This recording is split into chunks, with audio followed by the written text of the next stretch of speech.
Hello friends, ఎలా ఉన్నారండి? మేమైతే చాలా బాగున్నాం. ఈరోజు మేము ఇలా ట్రై చేసాము. చూడగానే బా అనిపిస్తుంది కదా కర్రీ. సో, ఫైనల్ అవుట్‌పుట్ కూడా టేస్ట్ కూడా చాలా బాగుందండి. మీరు కూడా ఒకసారి ట్రై చేయండి. వేయించిన పల్లీలు, 4 వెల్లుల్లి, 1 స్పూన్ ఎండు కొబ్బరి, కొంచెం పసుపు అండ్ 1 స్పూన్ కారం. నేనైతే సాల్ట్ తక్కువ తీసుకుంటానండి. అందుకే కొంచెం సాల్ట్ తీసుకున్నాను. ఇవన్నీ మిక్సీ చేసుకొని పక్కన పెట్టుకోవాలి.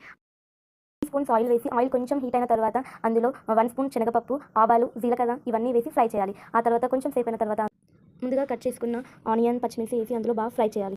ముందుగా కట్ చేసుకున్న టమాటో వేసి కాసేపు మగ్గనివ్వాలి. టమాటో మగ్గిన తర్వాత ఆయిల్ సెపరేట్ అయ్యే వరకు చూడాలి.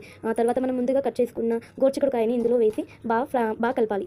గోరుచిక్కుడుకాయని మీడియం ఫ్లేమ్‌లో పచ్చి వాసన పోయే వరకు ఆయిల్‌లో బాగా ఫ్రై చేయాలి. సో, అలా ఫ్రై చేసిన తర్వాత మనం ముందుగా ప్రిపేర్ చేసుకున్నటువంటి మసాలా కారాన్ని వేసి బాగా కలుపుకోవాలి. అవునన్నట్టు చెప్పడం మర్చిపోయా. ఈ కర్రీ అండి చాలా బాగుంటుంది. అన్నంలోకైనా సరే, చపాతీలోకైనా సరే. మా మమ్మీ ఎప్పుడు చేసినా నేనైతే చాలా ఇష్టంతో తిన్నానండి. అందులో ఇంకొంచెం టేస్ట్‌కి కొంచెం కరివేపాకు వేసుకోవాలి. ఈ కరివేపాకు హెయిర్‌కి చాలా మంచిదండి. నేనైతే కర్రీ కలుపుకున్నప్పుడల్లా దాన్ని తీసుకొని మరి తింటుంటాను. సో, వేసిన తర్వాత 1 గ్లాస్ వాటర్ వేసి 3 విజిల్స్ వచ్చే వరకు వెయిట్ చేయాలి. సో, అలా వెయిట్ చేస్తున్నంతసేపు ఏం చేయాలని నేను మా సిస్టర్ ఇద్దరం కలిసి ఆలోచిస్తున్నాం. ఏదో ఇద్దరం ఎప్పుడు గొడవ పడుతూ ఉంటామండి. కానీ ఈ విషయంలో మాత్రం కర్రీ చేస్తుంటే ఇద్దరం ఒకరికొకరం చాలా హెల్ప్ తీసుకున్నామండి.